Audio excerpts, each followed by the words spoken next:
Welcome back, everyone, to another deep dive. Today, we're plunging right into the crypto markets. We've got a really big event happening. It's Friday, June 20th, 2025, and there's a huge crypto options expiry, something like, what, $3.9 billion in notional value? That's massive. So the big question is, what does this actually mean for market momentum? Is this going to shake things up?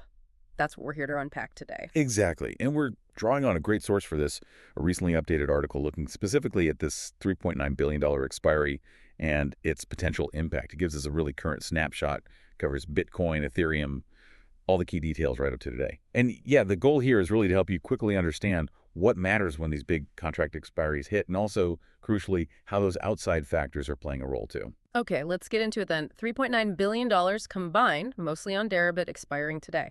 That sounds like a market mover, doesn't it? You'd think so, definitely. But the article actually argues the impact on the spot markets is, and I quote, likely to be minimal. Minimal. With that kind of number, how does that work? Well, the thinking is that the spot markets have already taken a hit this week. They've been on the back foot, as the article puts it. We're talking a $30 billion drop since Monday. So a lot of the selling pressure or, the repositioning might have already happened leading up to today. Ah, okay. So the expiry itself might just be confirming a trend that was already in motion. Potentially, yes. Yeah. And it's not happening in a vacuum. Right. The article links this cool down directly to rising Middle East tensions. That connection seems really important. It absolutely is. It's a clear sign of how sensitive these markets are to global risk sentiment. When geopolitical uncertainty ramps up, investors tend to de-risk. They move away from assets seen as more volatile, like crypto. And head for perceived safety, traditional safe havens. Exactly. So even though we're talking about digital assets, they're still deeply plugged into that broader global economic and political environment. It really underscores that interconnectedness. Okay, so with that context, let's zoom in on Bitcoin. It's the biggest piece of this expiry, right? By far. We're looking at around 34,000 Bitcoin options contracts. The notional value there is roughly $3.3 billion. So yeah, the lion's share. And what are the specifics telling us? The put-call ratio, for instance. Right. The put-call ratio is 1.1 seen. So just to break that down quickly, it means slightly more put options bets on the price going down compared to call options, which are bets on the price going up. So a little bit more bearishness than bullishness. Politely, yeah. Yeah. But 1.1 seen isn't extremely skewed. The article describes it as, pretty balanced overall, maybe leaning slightly towards caution. Okay. And then there's this max pain point concept. The article puts it at $106,000 for Bitcoin. Can you explain that briefly? Sure. The max pain point is basically the price level where the largest number of options contracts, both puts and calls, would expire worthless. It causes the most financial pain for options buyers collectively. And that $106,000 level, how does that compare to where Bitcoin is trading right now? Well, at the time of the article, it was about $1,500 above Bitcoin's spot price. Okay. But here's where things get kind of counterintuitive, right? Despite that spot price, the open interest, the active contract still out there, is apparently highest and much higher strike prices. That's the really fascinating part. Yes. Open interest is concentrated between $115,000 and $140,000 strike prices. Wow. So people are betting big on prices way above current levels. It seems so. Deribit data shows over $1.7 billion in open interest at each of those higher price levels.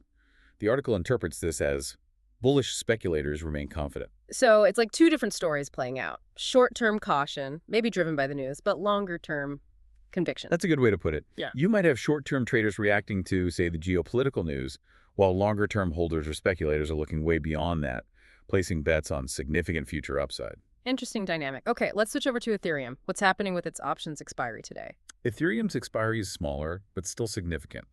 Around 215,000 contracts, with a notional value of about $546 million. And the metrics there, put-call ratio, max pain. The put-call ratio for ETH is around 0.68. So unlike Bitcoin, this actually implies more call options than puts, more bullish bets relative to bearish ones. Oh, interesting. So a bit more optimism baked into the Ethereum options market compared to Bitcoin. It seems that way, yes. And the max pain point for Ethereum is cited as $2,600. Okay, so we have these individual pictures for Bitcoin and Ethereum. How does this all feed into the sort of broader market sentiment right now? What's the overall feeling?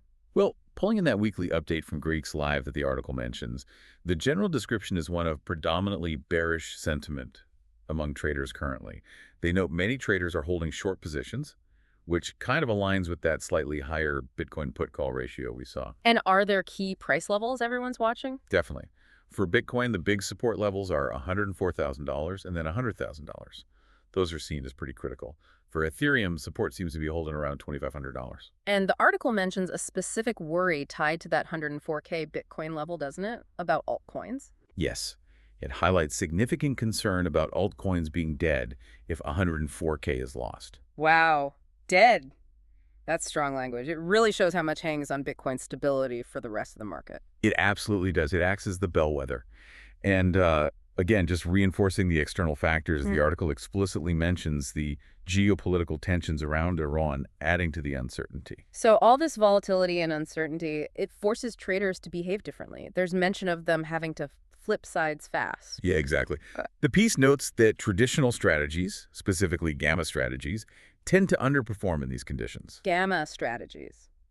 Can you simplify that? Why don't they work well now? Sure.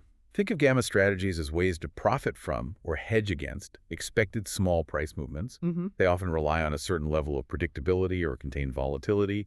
But when the market gets really choppy and unpredictable, driven by big news events like geopolitical shifts, those assumptions break down. The market isn't making small, neat moves. It's chaotic. Right. It's like trying to sail using precise calculations when you're suddenly in a hurricane. It doesn't work. So traders have to be much more nimble, reactive. Yeah. Sometimes reversing their positions very quickly just to manage risk. Makes sense. So looking at the overall market cap, what does that leave us today? Total market cap fell another 2% on the day, according to the source, down to $3.37 trillion. But interestingly, even with that dip, the market cap is still within this range-bound channel that started forming back in early May. So consolidation continues despite the daily noise. It appears so. Zooming into specific assets, Bitcoin was pretty flat over the last 24 hours when the article was updated, around $104,600. It did fall earlier in the week, down about 3.8% from its Tuesday high, near $108,770. But crucially, that 104K support is holding for now. And Ethereum. Also holding its key support above $2,500. Very little movement in the last 48 hours reported. Seems quite resilient there. What about altcoins generally? Mostly flat, reflecting that broader consolidation. There were a couple of outliers mentioned. Bitcoin Cash, BCH, saw a nice gain of 7.7%, while Hyperliquid dropped 4.8%. Yeah. So, some movement, but selective. Okay, so we've covered a lot of ground: the huge expiry value, the technical ratios, max pain, global tensions, trader behavior. Let's bring it back to the listener. Why does tracking all this stuff matter? Why should you care? Well, understanding these options expiries, the put-call ratios, the max pain points, it gives you a really valuable peek behind the curtain. It shows you how the market collectively is positioned, where the big bets are being placed, where sentiment might be shifting.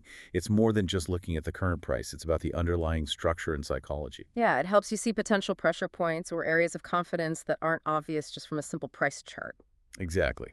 And it also highlights how interconnected things are. Right. Seeing how something like Middle East tensions can ripple through and affect sophisticated financial instruments like crypto options, it's a powerful lesson, isn't it? Definitely. It reminds us that no market exists in isolation. These external events, seemingly unrelated, can be major drivers. It encourages a broader perspective. So this deep dive really shows that even a multi-billion-dollar event like this options expiry doesn't automatically mean fireworks. Sometimes, it seems, it's more about confirming existing conditions or reflecting these deeper underlying shifts driven by a mix of market mechanics and global events. That's right. And it kind of leaves us with a bigger question, doesn't it? If geopolitics can have such a clear impact, what other, perhaps less visible forces might be influencing these markets? Things we might miss if we only look at the charts. That's a great point.